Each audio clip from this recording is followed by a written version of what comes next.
with a sales girl named Judy Richard. That's me. I work in a shop which features fine china and crystalware. With a job like I have, you get to meet many interesting people. For each customer is quite different. And some are definitely characters. Like this one.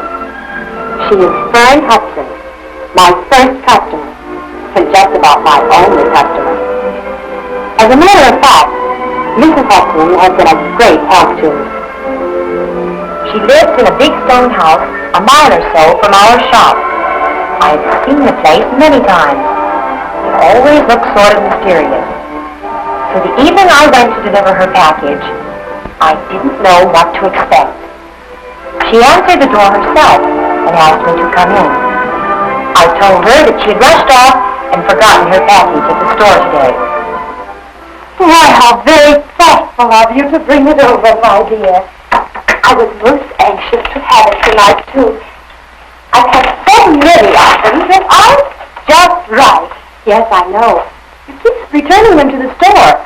I wondered if you couldn't get the patterns to match, or something like that. Oh, no. I have a little project I'm working on, and these have to be just right. Oh, I'm very pleased you brought this over. Well, I knew you were in a hurry for it. Since tomorrow is my last day at the store, I thought I'd better bring it myself. Tomorrow's your last day? Well, what's this all about? Are you getting married? Oh, no. I was fired. I guess I haven't been doing very well with my sales work. Oh, why, of all things. This is most upsetting. Most upsetting. Tell me, my dear, do you like the job? Oh, yes, very much. But my boss says I haven't been selling enough crystal and chinaware. He seems to think I should do as well as the others at least. And I suppose he's right.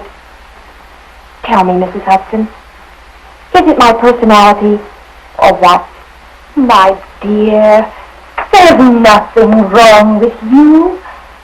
I'm sure you can correct any problems you have if you try. I'll tell you what we can do. Mr. Hudson won't be home for dinner tonight, so why don't you stay for dinner, and we can talk it over. Oh, you're very kind, but I don't want to put you out, especially with my trouble. Nonsense. You've helped me quite a bit in getting my secret project underway, so we'll just have dinner here. Mrs. Hudson took me to her dining room, and there I saw a most wonderful display of crystal tableware. She had just about everything you could imagine, for this woman loves crystal. She told me that buying nice crystal is like buying fur coats and automobiles, where you like to change them every few years. Many of the patterns made by the artisans at Cambridge, Ohio, were included on her shelves, for she obviously was one to keep up with the times. She had the beautiful traditional patterns as well as ones with the more modern lines. Lovely goblets, plates, vases, was truly elegant. And there was so much of the crystal. Well, it looked almost like a store. I was curious about how she came to have such a great liking for crystal. I've always been fascinated with it, my dear.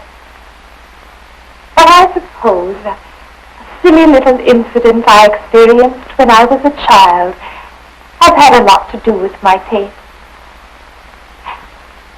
When I was a little girl, about 10 or 12, I had a birthday party at which I received a pretty little crystal powder bowl. I had seen it in the shops and loved it, so of course I was thrilled to pieces with it. My first powder bowl, and it was made of clear, sparkling crystal. I put it on my dressing table, and I used it every day, until one day I found it missing. Of course, I took a quick look around, and there it was, on the floor, smashed to 1,000 pieces. It was quite a tragedy, and I've never forgotten. Of course, I have another crystal powder bowl now. But it's never the same, you know. Mrs. Hudson made arrangements for our dinner, and as we sat down, she asked me about my problem, my sales work at the store.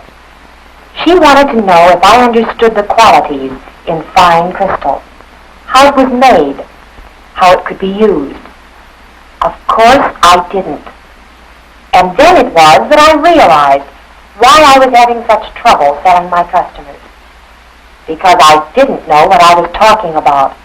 If you know about these things, Mrs. Hudson, it would help me a great deal if you could tell me about them. Yes, I think it might. Do you see this? I've seen them make goblets just like this one. And they make them by hand. Handmade glass, or what we call crystalware, is an ancient art, my dear. And it's reached its greatest perfection right here in America. The men and women who make goblets like this one have learned and practiced an art which now produces crystal far finer than any other in the world. American handmade crystal. That's what I buy, always. But most important, my dear, is that handmade crystal really has character. The shape, the design, the craftsmanship, all are expressions of the artistic effort these glassmakers have put into their products. And it gives a distinct character to the crystalware. I visited the glass plant at Cambridge, Ohio recently, and saw how crystalware is made. It was frightfully interesting because you just don't realize how much skill and effort go into making these beautiful pieces. They start out, of course, with an idea or a design for a piece of glass. This new design is made into a wooden model so that all the production people can look it over and so the designer can be sure it looks like he wants it. Then certain molds may have to be made so that the basic shape of the glass can be formed before it is hand worked. While the molds are being readied, the glass itself must be made. Fine glass is made from pure silica sand and several other chemicals which are carefully mixed together in controlled quantities so that just the right quality of glass results. To this mixture they add scraps of the same glass which they call cullet, and then they load it all into the furnaces. They showed me a model of an early American glass furnace which was constructed of stone and had places for several small pots of glass. Today, the method of melting glass is very much the same, except the furnaces are much larger, holding several tons of glass at a time. After the heating brings about the miraculous change of transforming this sand into molten transparent glass, the artisans are ready to start production. They work in groups, for everything must be done while the glass is hot. And it's amazing, my dear, what they can do. For instance, in blowing goblets and stemware.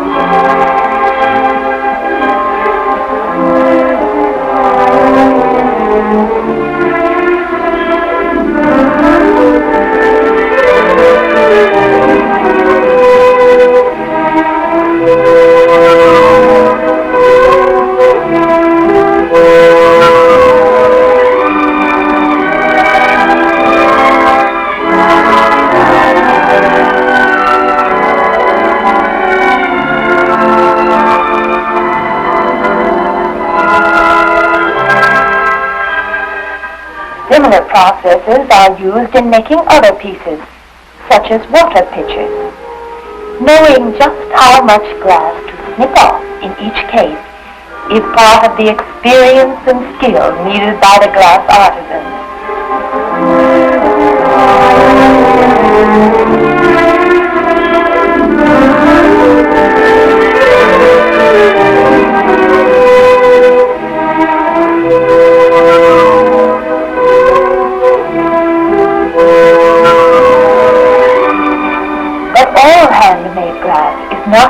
blowing, or some have the basic shape formed by special presses.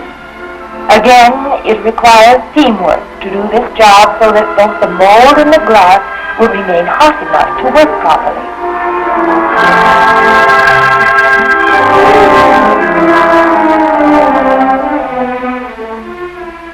The particular piece I saw them making the day I was there was a fruit bowl where a pressing operation made the basic form.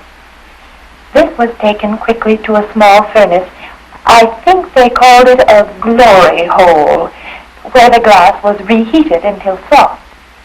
They said this also gives the glass a beautiful polish. Then a skilled craftsman took the soft glass and shaped it into a beautiful flared bowl.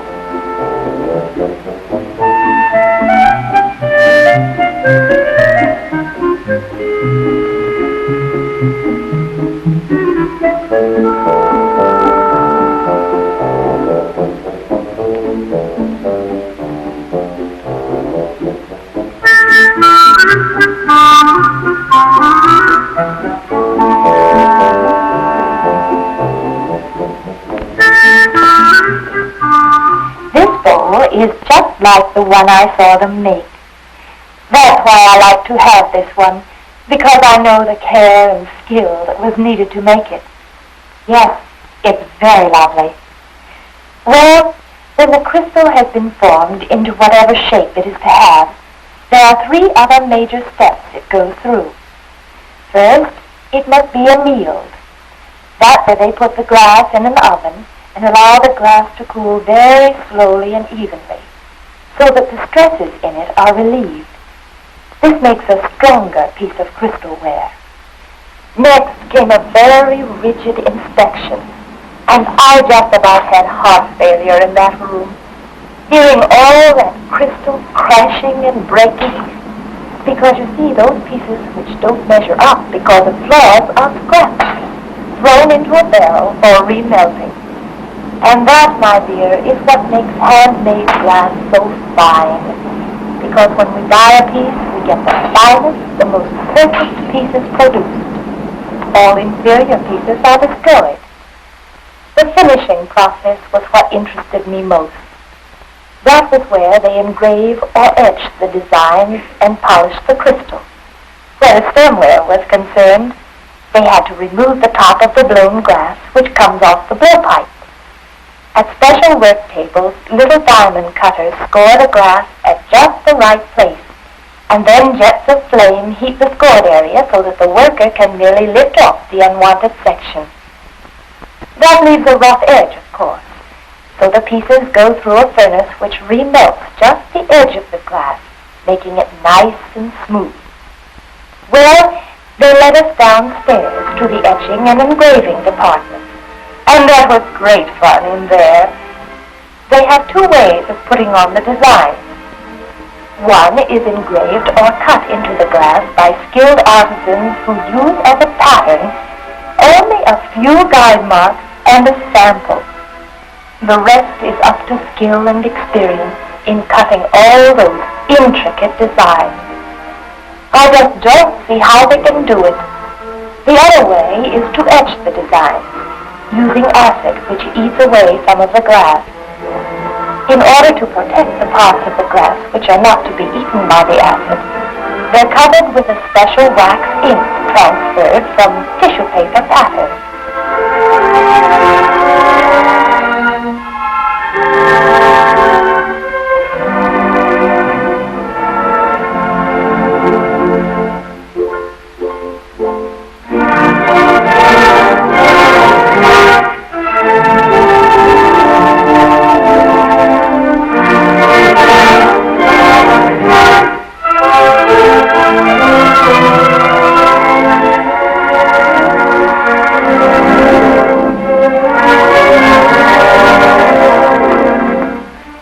Group of girls takes each piece and touches up any parts that are not covered by the transferred pattern, leaving only the pattern parts open to the acid. Finally, I saw them put the crystal pieces down into the acid bath, only for a few minutes until the acid eats into the glass, etching the design permanently. After the pieces are taken out, they are ready for final cleaning and a very close inspection.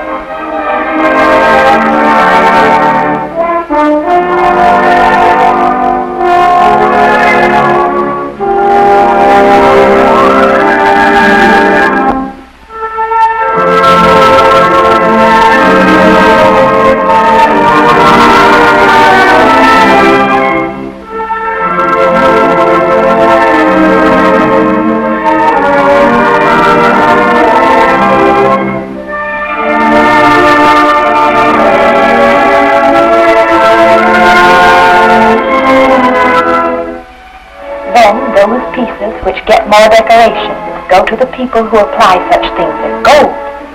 And it's real gold they use, too. When this is done properly, it is baked and fused onto the glass and then polished for brilliance. That's very interesting, Mrs. Hudson. It gives you a much different feeling about crystal. Yes. And do you know that when a piece of glass goes through a plant like that, it takes an average of 75 different men and women to handle it and work with it. That's what they told me. I can see now why you've been so particular about all those goblets you've been ordering and returning. Oh, dear me! I had almost forgotten about that new goblet you brought me. I must try it at once. But it's not the same pattern as this. Oh, no. I know. But it doesn't matter, my dear. If you won't say anything, I'll show you my secret project where I use this goblet. Why, of course. If you'd like to show me, I won't say a word, Mrs. Hudson. Mr. Hudson doesn't know about it yet. I want to get it perfected and surprise him on our wedding anniversary. Sounds very exciting. Yes, it is. Come along while she's clearing the table for dessert, and I'll show you. I have it in this room. It's taken me quite a while to make this collection, so I'll keep it locked up.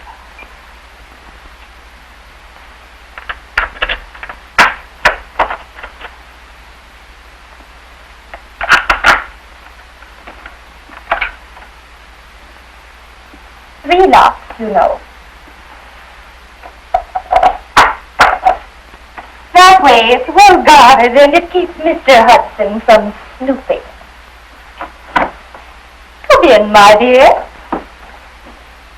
Why, you just have glasses in here, and nothing else.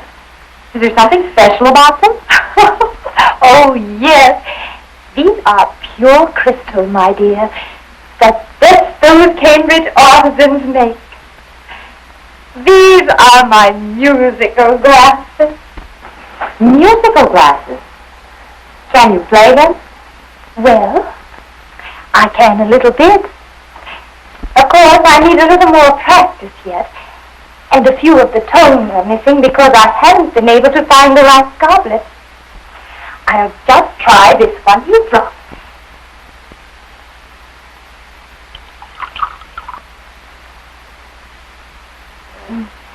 With a little more water.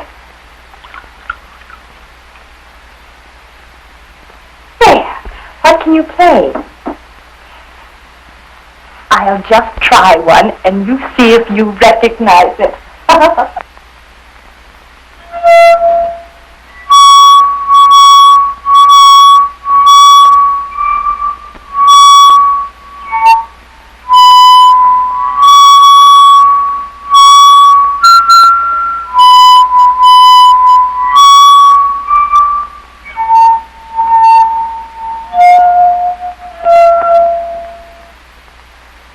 Indeed, Fern Hudson was a character, and to me, a very fine lady.